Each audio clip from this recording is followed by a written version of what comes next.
when we talk about our offensive line, right?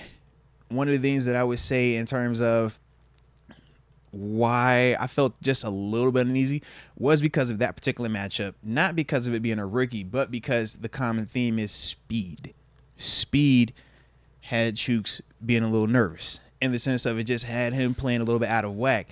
Now, the one thing that I did like about Chooks was on the touchdown pass to George Pickens, that same kid was about to cook Chooks, tried to take him on an inside rush. Chooks did an excellent job of getting his balance back, putting two hands on him and getting a pancake, ultimately allowing Kenny to step up and make that throw.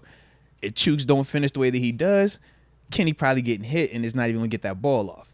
So that part I did like about, Chooks' performance. Even when I thought of Dan Moore, I said Dan I thought played well.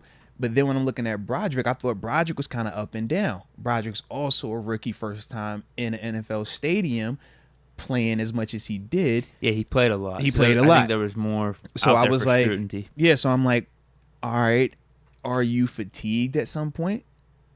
Are you trying to figure out where your spots are? Because just when I watch him, I'm like, I see some parts where you look dominant, you like you could be the guy, like we all expect you to be. But then it was sometimes I'm just like, you can't have that type of, rep right here because that guy isn't a starter in this league. But the dudes you would be facing on Sundays when the season starts, they're going to be a lot better than this dude, have a lot more effort, have just a deeper bag. So it was like that type of stuff. But once Dobby again, might be good as time goes on. No, I think Dobby's he might be a good player. To me, Dobby's explosive. But I'm not just talking about Dobby because remember, Broderick didn't go versus Dobby. That was more so Chooks going against Dobby. That's the part where I was saying for Broderick where I'm like, if it's Dobby, that's different. All right, we've seen Dobby getting off on Chooks. Dobby has a great first step. Dobby has a smooth hand placement. Shoot, Dobby was a big factor in Louisville getting after JMU this season. You know what I mean? So it's like, yo, see some of the stuff with him. What was the thing with Broderick then? Because I actually thought Broderick played pretty good. There was like one or two that I was like, But he did play a lot. So this is my thing. When we're just talking about when you watch the tape, right? And this is what he said, like, as the opposition, not as, hey, I'm a fan of this team, man. I'm an alumni of this team. Like, if I'm really going to nitpick it, I'm looking at Broderick's performance. I'm like, yo, you had some really good moments. You had some spots where you finished really well. You also had some spots where I feel like I could outwork you, where I just simply think that you're talented, but are you lazy or are you tired right here?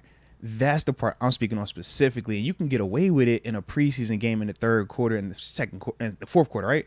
Because the talent drops off. You're not facing their starting edge rushers. It's the second group, or maybe it's the third group, right?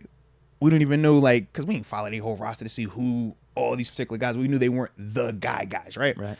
So when I'm talking about you allowing dudes to even finish near the quarterback or even be able to drive you back a couple of steps where you're stopping right next to the quarterback, that type of stuff shouldn't be happening against those type of dudes. And that's why I was saying, was it just you were getting a little bit tired because, man, I'm playing a lot of snaps and it's my first NFL game with all the emotions, all the excitement, everything in it's in Florida?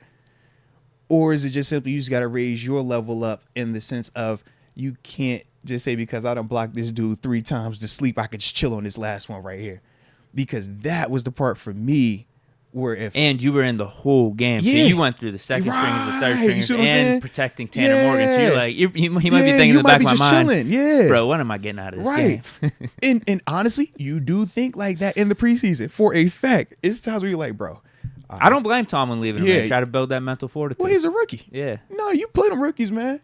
Play it. Until you earn the right to not be out there in the preseason, you go out there. But that would be how, if I'm just nitpicking, that's how I would look at it, in terms of the O-line. Because Broderick is not somebody that we're viewing as a swing tackle. Broderick is a guy that we're talking about potentially being our starting left tackle. I can't have the Bucs' second and third team dude getting the pressure. Getting it close. I get what you're saying. Like, that's what I don't think he let up a sack, but there was a time or two a dude would fall by Morgan's feet or Mason's you're like, bro, feet. what we doing, man? Yeah. And like we said, it's the preseason, right? Not everybody out there is going to make NFL roster. Some of them dudes out there are going to be gym teachers, bagging groceries, doing everything else in a couple of weeks. If you can't beat them dudes, what does that say about you? And that's the part for me when I was just looking, I'm just like, yo, you showed me some really dope stuff. But I need this to be better right here too. So but like I said, he's young. So that's just as a former op. That's how I would nitpick it.